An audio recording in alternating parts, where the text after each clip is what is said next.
종합제 TV 시청자 여러분 안녕하십니까. 2020년 이제 4월 21일입니다. D+6입니다. 총선 이후 6일이 흘렀다는 뜻입니다. 지금은 자정을 금방 넘겼습니다. 이른 새벽이라고 볼 수가 있네요.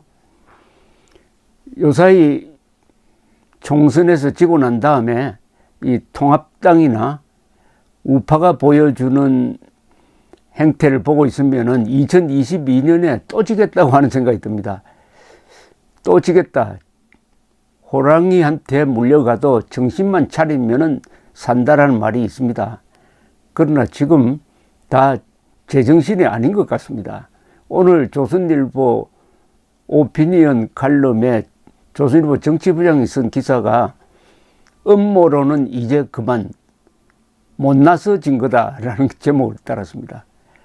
왜 졌는지를 아직도 모르고 우왕좌왕하는 모습입니다. 오늘 의원총회가 있었는데 그 의원총회에서는 비상대책위원장을 어떻게 모셔올 거냐, 아니면 비상대책위원회를 꾸릴 거냐, 지금 체제로 갈 거냐, 여기에서도 아직 합의가 이루어지지 않았다고 합니다. 그리고 소수지만은 이 터무니없는 사전투표 조작설을 거론하는 의원도 있었다. 이렇게 보도가 되었습니다.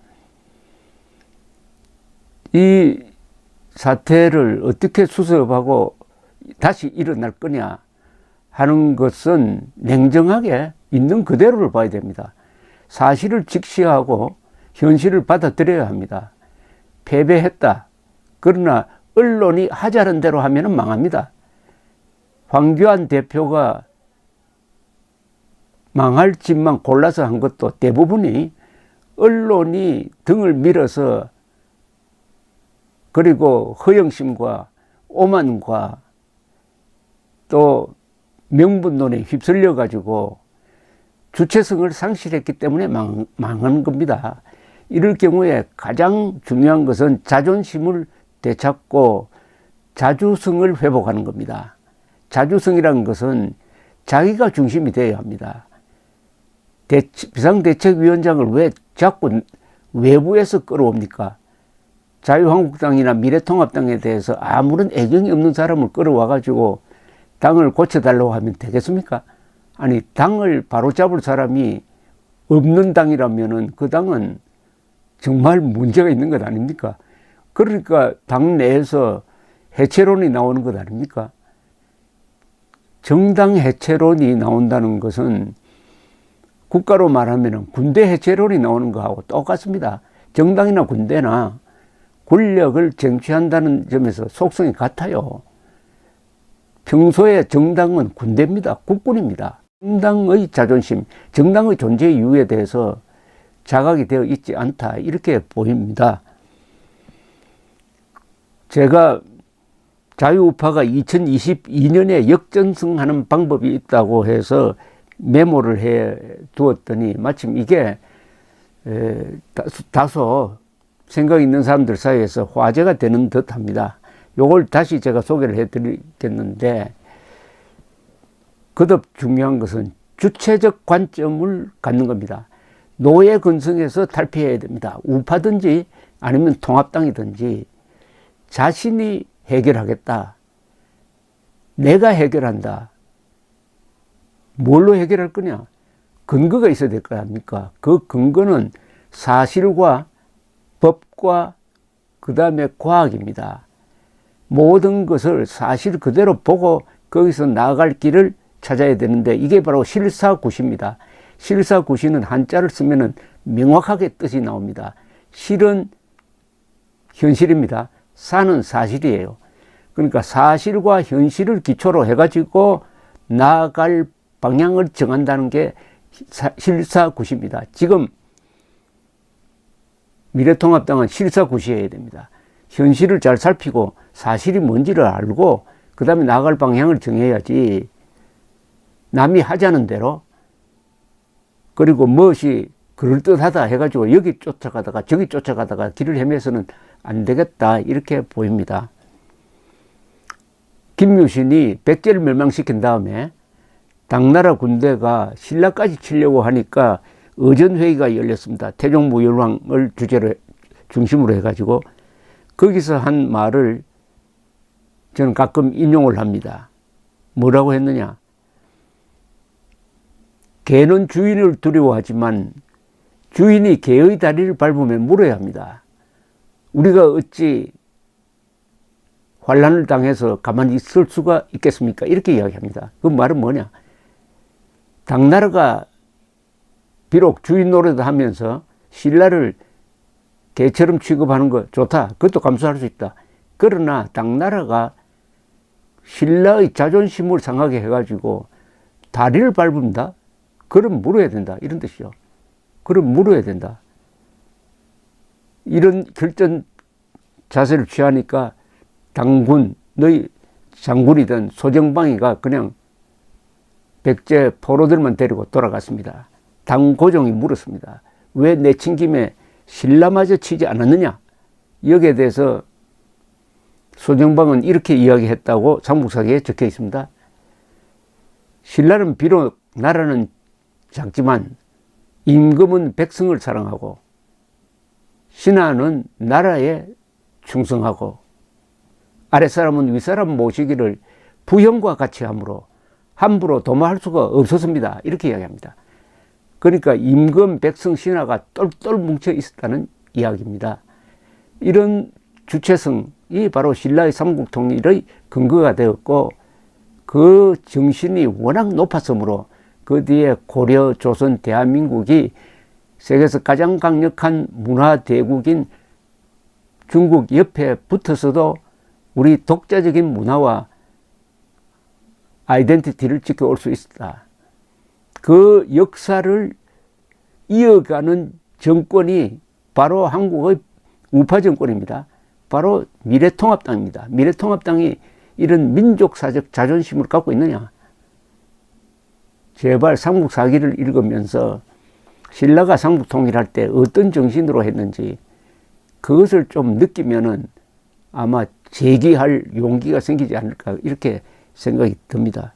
그리고 6.25 남침을 당했을 때 이승만 대통령이 그때 좌절을 해가지고 항복했습니까? 지금 6.25 남침 때보다 미래통합당이 더 어렵습니까?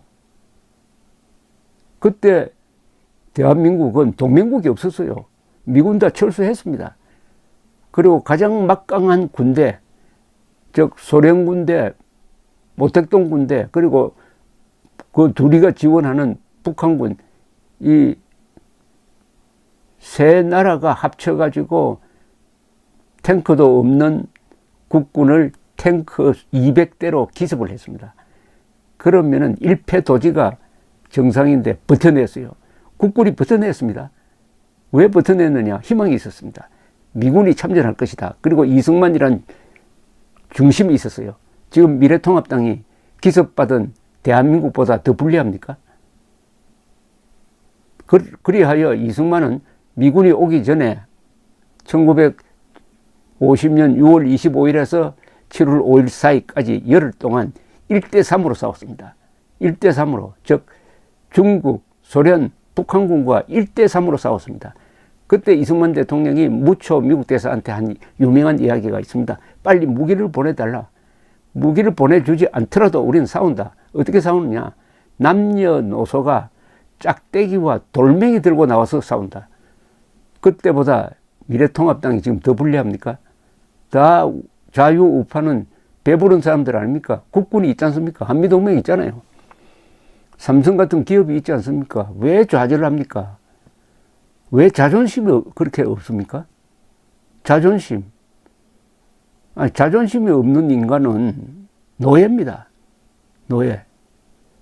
그리고 득표율을 보면은 파퓰러 보트, 즉 우파 정당이 받은 총 득표수, 그리고 좌파 정당이 받은 득표수를 딱 나누면 5대4입니다. 5대4. 5대4 구도예요. 5대4니까 다음 대통령 선거에서는 7%만 당겨오면은 47대 43으로 이길 수 있는 구도입니다. 그런데 왜 좌절합니까? 아니, 통합당은 다 겁쟁입니까? 또 이렇게 총선에서 대패한 게, 그럼 좌파는 그런 적이 없습니까? 2008년 4월 총선에서 그때 한나라당은 지금 민주당처럼 크게 이겼어요.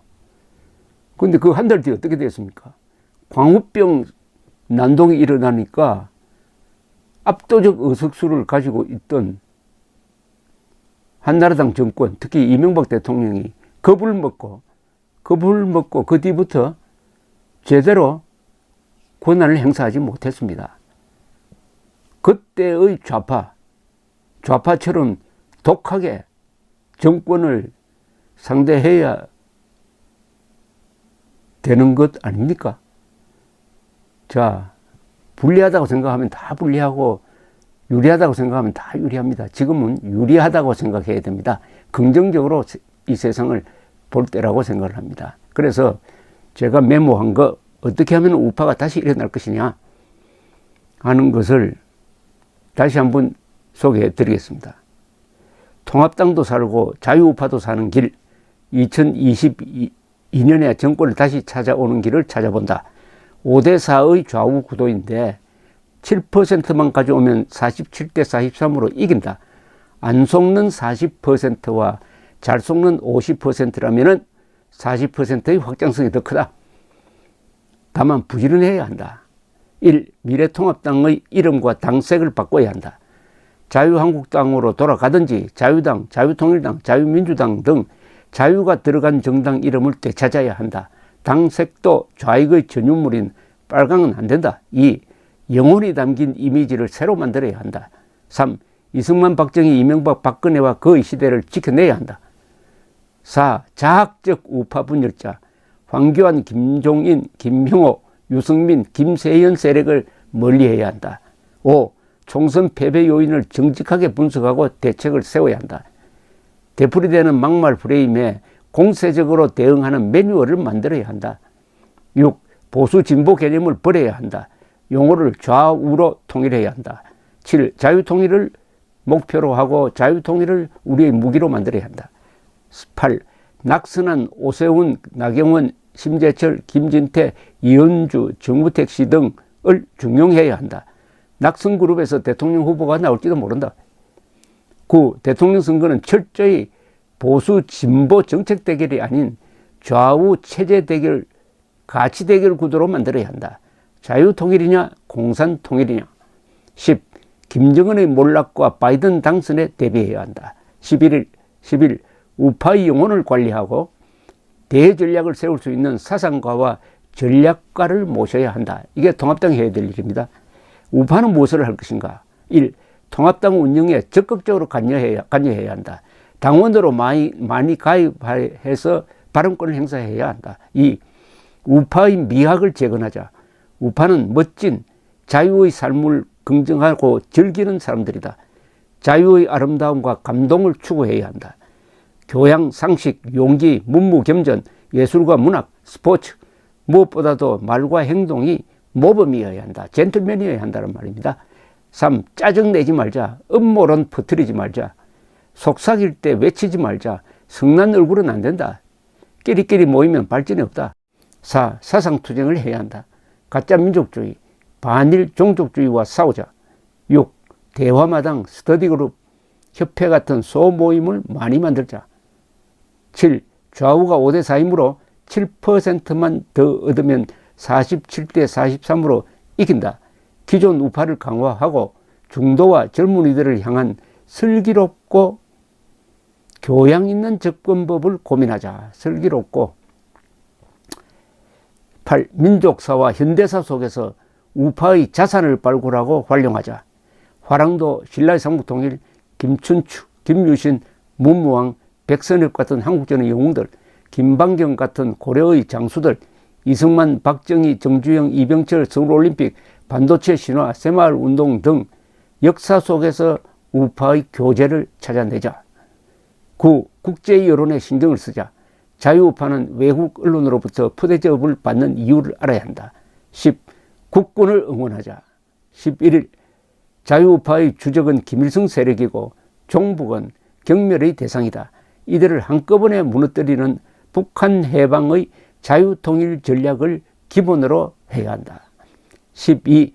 교육과 선전이 병행되어야 한다. 13. 한자는 국어이다. 공산당은 절대 악이다. 자주국방은 우리의 자존심이다. 우리 민족끼리는 민족 반역자끼리를 뜻한다. 민족보다 국민과 국가가 더 중요하다.